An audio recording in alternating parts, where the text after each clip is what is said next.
Good afternoon. Our next talk today is given by Linda Bartel, the lead research laboratory specialist from the Microscopy and Image Analysis Laboratory. Linda started working at the University of Michigan as an electron microscopist in what was then the Cell Biology Laboratories, was what was then the Department of Anatomy and Cell Biology. For those of you who've been here a while, you know how long ago that was. She earned her master's in biology from the University of Michigan and then spent the next 31 years studying development and regeneration of the central nervous system in Dr. Pamela Raymond's lab. The lab used zebrafish retina as a model system with a strong emphasis of imaging as a research tool. Linda has over 20 publications in this area, including a first authorship on a chapter published in Methods in Enzymology. 2 of her images of zebrafish retina were chosen by the Center for Organogenesis Bioartography Jury Selection Committee to be available for purchase from the Bioartography Image Catalog and at the Ann Arbor Art Fair. So we know an artist right here. In addition to being an imaging specialist, Linda is a member of the National Ski Patrol, and along with Kipper, her 3-year-old golden doodle, de-stresses students during final exams throughout the U of M campus. We are honored to have Linda return to what is now the Microscopy and Image Analysis Laboratory, as she comes back to share with us her expertise and knowledge with the research community. So please join me in welcoming Linda Bartel as she leads us in a discussion on STED depletion microscopy. Thanks for the introduction, Cassie. To make you understand that the CBL and the MIL are one and the same. At the time when I first started at the university, I was in the CBL, and now I've done a full circle after 30 years, and I'm back in the CBL. So life is a circle, and history, is a good lesson, and don't burn any bridges behind you, because you don't know what might come up down the road. Today's talk is an emphasis on the STED imaging concept, which is allowing us to push the limits of resolution of light level microscopy into a subdiffraction level of 50 nanometers or 100 nanometers or so, to allow us to image and visualize subcellular structures at a much cleaner, higher resolution than has been in the past. The way the talk is set up is I'm going to review a little bit about the MIL, especially on North Campus, what we have out there, and its imaging applications, and then I'm going to gradually work up through the instrumentation to get to our high-resolution imaging microscope. So on that note, we'll go ahead and see if this works for me. So our mission for the MIL, or the Microscopy and Imaging Analysis Lab, is to provide the researcher, which is you, access to instrumentation for state-of-the-art imaging and digital processing of cellular morphology and analysis of cellular processes. And the MIL is there to provide intensive training, allowing the researcher independent use of the instruments. So we have high-end imaging instruments, and we have the capabilities to train you as a user so that you can come in on your own time after the proper training to use the instrumentation. The MIL is there to provide the researcher continuous support and individual consultation regarding the technical aspects of your research. So when you have a challenge in your data acquisition, you're going to come into the MIL staff, and I'm talking both for the North Campus and the main facility station in BSRB. You're going to come in, we'll sit down with you, we'll talk about your imaging needs, and then we'll work together on streamlining the process and setting you up with the instrumentation that would be more appropriate for your data acquisition. So we're going to start out with this particular instrumentation, and now these are the instruments out at NCRC. What we have here is a stereo epifluorescent microscope. It's our Olympus SVX16. It has multiple modes of imaging. We have a base light that allows you to do incident light, dark field light, transmitted light. We have a ring lamp for white light imaging of your samples, and the goosenecks to again supplement the white light imaging. But what's also very nice about this elegant stereo microscope is we have fluorescent capabilities with both the green, the red, and the blue fluorescent molecules that are the standards in most The microscope is equipped with 2 different magnification of lenses and has a zoom power to allow you to up your magnification. Now, with regards to resolution, this microscope is outstanding for looking at whole animals, whole tissues, and that's an example that we have here. This is a zebrafish that is an actual pigment mutation. It has no pigmentation in its eye or the skin, and it allows the researcher, who happens to be Dr. Pamela Raymond over in the Department of Molecular and Cell Biology, it allows her lab to be able to look into this animal, look into the eye, and visualize cellular or cellular subtypes or labels or whatever they're interested in looking at. This particular animal is lacking pigment in its skin and eye, and it's also carrying transgenes that are fluorescing in the neural retina. These particular transgenes are driven by promoters and photoreceptors that can visualize color. And fish can actually visualize 4 different colors: red, green, blue, typical colors that we're able to see. And then the fish can actually see a 4th wavelength, which is the UV labeling. This particular animal is carrying the transgene that's driven by opsin promoters that allow expression of the red fluorescent product in the blue cones, the cones that can see blue light, and it has the transgene that is driven by the opsin promoter, which is responsible for UV vision pigmentation reception, and that's in green. So you can see with this particular microscope, we can take a look at the eye, we can image the eye and see that there's different colors being fluoresced, and this is the actual overlay of a fluorescent image on top of the bright field image taken on this system. So you can see there's red and green, but it's actually at this red magnification, the resolution is limited more to the organ system. You can zoom in using the optics on this particular microscope, and what we've done here is denote this area here at the dorsal aspect, and when you zoom in, now we can start to pick out individual cells. So you can see there's an elegant alternating pattern of red and green photoreceptors that are fluorescing, and then you can characterize whatever process that you're interested in looking at. But with this particular system, the resolution is limited down mostly at the cell level. You have no ability to look into the cell and see any detail that are subcellular. If you're interested in subcellular detail or inside the cell, you have to bring yourself up to one more system, one more level. Out at the North Campus, what we have is a Nikon E800 wide field heptafluorescent microscope. It's a typical research microscope that probably many of you in the lab have used. With this kind of imaging, you have bright field capabilities with differential interference contrast, which is a type of polarized light, which gives you sort of a 3D appearance of unstained tissue. But also you can apply the fluorescent light, and this particular system has 4 different wavelengths that allow you to see the blue, the green, the red products, and then the far red product. And so with the capture of this image, now you can start to elucidate more cellular structures. So this, again, is taken from that zebrafish you saw earlier. Now the sample's been prepared, preserved, and placed on a microscope slide. You image it, you take a look at it, and you go, wow, that's really cool. I can see all these cell processes. These are the axons of these photoreceptors, the UV photoreceptors, and they look pretty neat.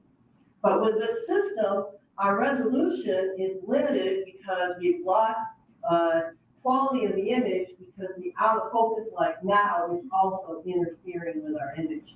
While it's a good image, it's a great concept for looking at cells and certain features in your tissue. As far as elucidating maybe 3D structure, which is something that this lab is interested in doing, it limits you, because in this particular prep, the cells are so big that the fluorescence from above and below, the area where the lens is focused, you've lost your resolution because of the diffuse light coming from those areas. So then you can take your sample, and this is actually a prep, that you can up yourself one more level in resolution, one more improvement in your image capture. And we've done that here with this system out at the North Campus. This is our Nikon A1 laser scanning confocal microscope. This is a really awesome system, very simple to use, very straightforward. It has a standard research microscope, only this one's unique in that the lenses are inverted, so they're coming from underneath. This allows you to look at tissue culture plates, sample plates, things that might be in a microwell plate. So you can put samples on top and image from the bottom, live cell samples. This particular microscope is also equipped with fluorescent capabilities where you can look through the eyepieces, find your sample, go ahead and go, that's an area of interest. I want to take a closer look at that sample. And so what you do is the system utilizes a series of lasers. The lasers are scanning now across your sample. It's not like the whole light is hitting the sample. It's a laser beam that is now scanning point by point across that sample. And the product is fluorescing, and the fluorescence is coming back to the detector. And between the detector and the fluorescence is a piece of hardware that's called a pinhole.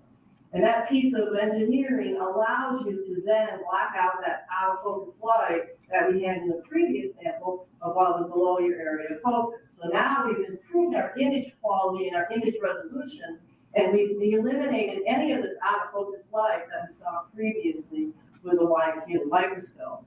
And what that does is it gives you the power of taking a very thick sample or a very big cell, and you can do what we call optical slicing or optical sectioning.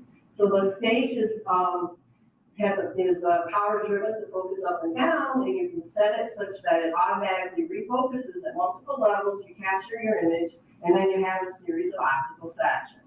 And this is actually a series of optical sections from that previous sample you saw. And here's the axon terminals. You can see the processes. Now we start to see the cell bodies, and then we start to get to the more apical processing of the photoreceptor, and we're starting to see the apical process. So with that, you have one more level of image analysis in that you can take these and combine them in the software and generate a 3D volume rendering or a movie. And that can give you a lot of information as far as your analysis. And with this particular microscopy system, this is usually the goal, the ultimate goal that the researcher is heading for. They want to look into the slices, look into the tissue, and then reassemble it and get a better feel for the organization or the association with their large products and see what's going on. So the laser scanner confocal microscope has brought us a long ways in our imaging technology as far as eliminating some of the out-of-focus light. But there again, we're interested in taking that technology one step further because we want to get subcellular. We want to start to look inside the cell. We want to start to pick out some of the finer details of what's going on in the cell. And the physics of the optics and the physics of light limit us as far as our ability to do that. And that's the diffraction barrier limit. And that diffraction barrier limit is based on a couple of fundamental concepts. And one of them is the wavelength of light that's being emitted. So, light is light, you can't do anything about it. And the other one are the optics of the microscope. So this 2 sin epsilon is the numerical aperture configuration of the lenses. It's the best configuration and the best engineered lens that you can get would be like a 1.5 NA. Okay, and the engineering of those lenses is limited. So if you take a 1.5 lens, which is the best lens out there in the microscopy market at this time, times it by 2, so that's 3. Average wavelength of light of, let's say, 600 nanometers. Your diffraction limit is going to be 200 nanometers. So what that means is, if your product of interest is more than 200 nanometers apart, you'll be able to see those two spots as separate spots. But if they're closer than 200 nanometers, it's going to appear as one big green fluorescent spot. So this is kind of a diagram showing you a couple of microtubules, let's say, and they're labeled with a fluorophore. And in the confocal imaging, the excitation spot is 200 nanometers, the diffraction limit of our system. So in that case, all these fluorophores are going to be excited, and then they come back to the detector, and they're all fluorescing, and it's all hitting the lens. And instead of seeing 2 different individual strands, you're going to end up seeing one big strand. So while the technology is good, there's always the desire to make it better. We want to see more, we want to see better, we want to see different. So taking the confocal technology, you can move it up a step. In 2000, Stefan Hell devised the principle and the system of what they call stimulated emission depletion STED. And in 2014, he and several other groups in the high resolution imaging world were awarded Nobel Prizes for the development of their high resolution technology. So in a simple nutshell, the way this works with the confocal, again, we have our excitation spot. It's a 200 nanometer diffraction limit. That's it. That's the best we can get. And we get 200 nanometers of fluorescence. What happens with the STED principle is that, again, we have our 200 nanometer spot hitting the sample, and then it's overlaid with this high-powered red laser. It's a 592 nanometer laser, high-powered, and it's set up in the system that it forms a donut. So it's not a spot, but it's a donut with a hole in the middle.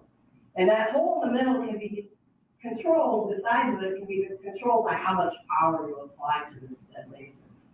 So basically what's happening in this area of the STED depletion is that the fluorophores are being excited by the blue light, but the ones that are being hit by this red light are being dropped down to a more relaxed state, and they're being shifted more into the red wavelength. And so consequently, these shifted photons are not detected. You don't see them. They're at a resting state. Your detector's set up to see the green, not set up to see those, and they're not fluorescing. So what happens is the fluorescence coming from this white spot is emitting from this little circle, and then it improves your resolution. So we've gone from a 200 nanometer spot down to conceptually 50 nanometers. So it's a huge improvement in your resolution. So what does that mean biologically? So now you take your same fibers with their fluorophores labeled on it, you're hitting it with the same confocal laser, excitation laser, but now you have on your system your STED laser, which is overlaid, and it's depleting these spots that are being fluoresced inside the STED laser. These guys are being excited, so now we've just limited it to these in the center of the spot, and you have just this area on this single strand emitting fluorescence. Now, the way confocal works is it's a scanning laser. So what happens is this spot is scanned across the fiber, and then you end up with an image that comes back as two separate fibers. So even though it's just a small spot, the reconstruction of the image as a result of the scanning gives you two distinct fibers. So that's how the STED technology works, pretty much in a real simple format. But there's a little more to it. So this is going to get a little complicated for me because I'm not a physicist. So I fortunately have the Rob Davison from Leica. He's our confocal application specialist. And he's been really good with our department and our facilities and getting us up to speed on the applications and the imaging part of the system that we have. And so basically, with the STED, if you want to really apply a more efficient and more effective image capture, there are some things you have to do, and that is based on the physics of fluorescence emission, photon lifetimes, and the STED depletion. So basically, the efficiency of the depletion depends on the number of the stimulated photons that the fluorophore is exposed to while in the excited state. So the fluorophore has to be fluorescing, and it's much more efficient if the STED laser can hit it right away. So it's a timing thing. So basically, it's almost synchronous. So the lasers have to be pulsed, and then the timing thing, and it gives you the best depletion and the best result. So it requires a nearly synchronous STED and excitation laser pulse to optimize the depletion.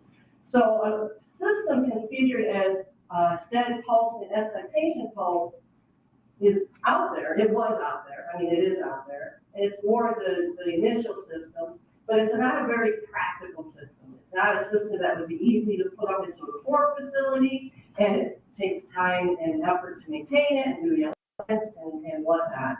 So with that, day-to-day use of a synchronous pulse STED system isn't ideal. So what do we have to do to get an ideal STED depletion without having utilized a pulse laser?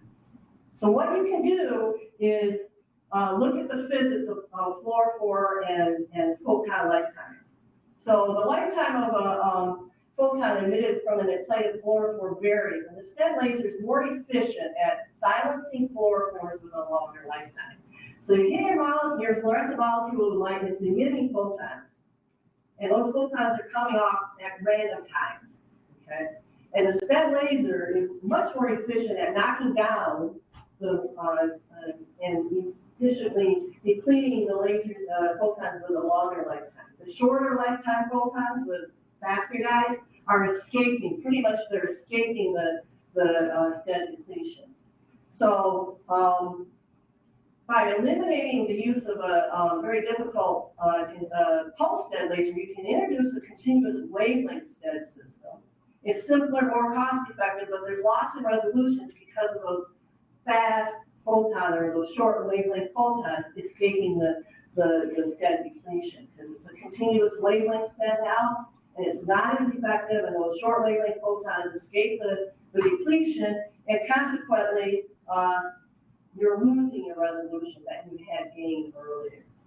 So you can take your continuous STED laser, increase the power, and circumvent the loss of resolution, knock down those shorter wavelength photons, but by doing that, now you've introduced the risk of damaging your sample. You know, it's a high-powered, very, very strong laser, and in that, there's a gain and a loss. So if I'm turning up the power to gain my resolution and get back to what I had with the continuous, or with the pulse lasers, now I've damaged my tissue and I've got nothing to look at.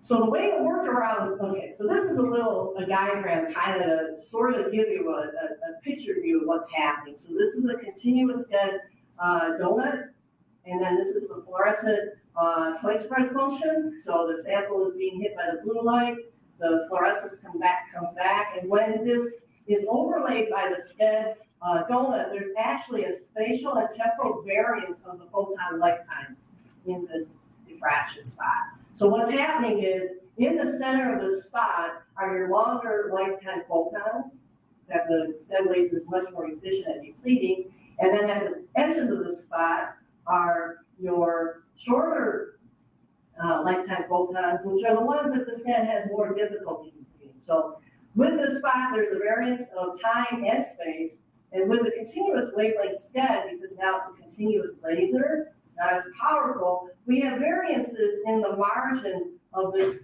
pinhole or this donut of STED depletion. So basically, our best STED depletion is done here in the core of the donut, and the weaker STED is here at the outside, and unfortunately, that is where our short lifetime photons are, and those are the ones that we want to get rid of to try to avoid any image resolution degrading. So how do we do that?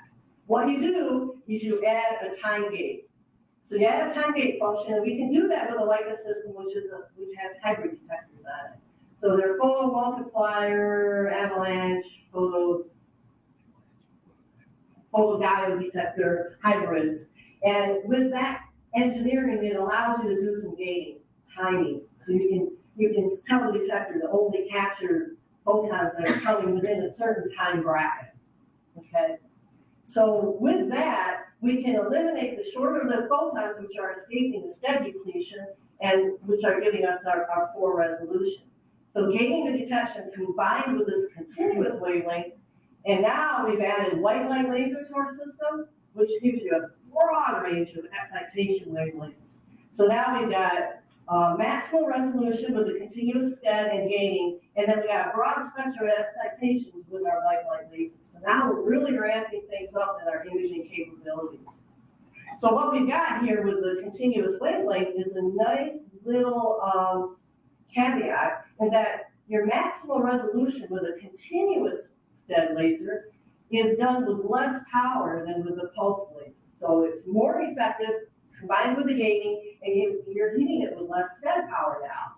With that, you got a reduction in sample damage, and now we've added the capabilities of high resolution in live cells.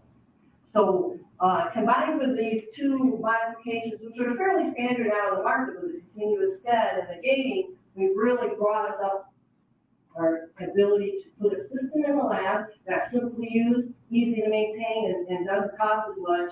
And now we've added another feature with the LiveCell high resolution imaging. Okay, so this is our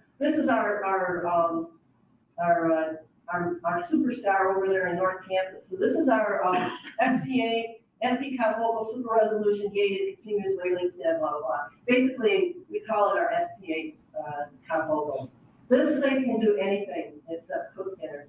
The microscope here is an inverted fluorescent microscope housed in an environmental chamber that services temperature controls and CO2 balance. It's inverted, so you can put live cell imaging in there. It has multi-photon capabilities, so you can utilize the multi-photon applications for multiple imaging in live cells or live animals. And it also has FLIM and FCS capabilities out there for the users. And with the white light laser, the addition of the continuous spectra of excitation maxima, and we have at least 8 different channels of detection that you can use, the sky's the limit to a point.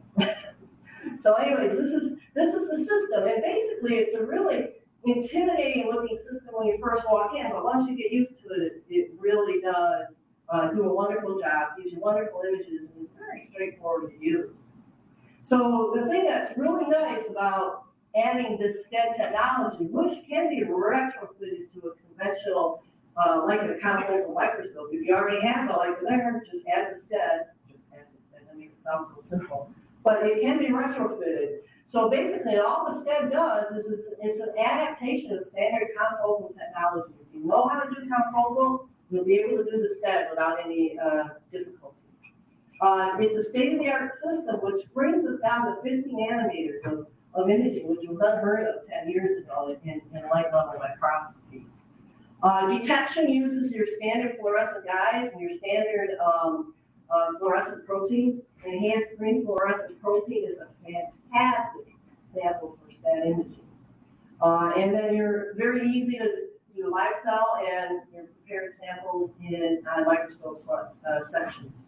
And what's really nice about this whole technology is it's allowing you to use your standard imaging protocols, and it saves you the grief of having to reinvent the wheel in your lab and at the bench to do your SCED imaging.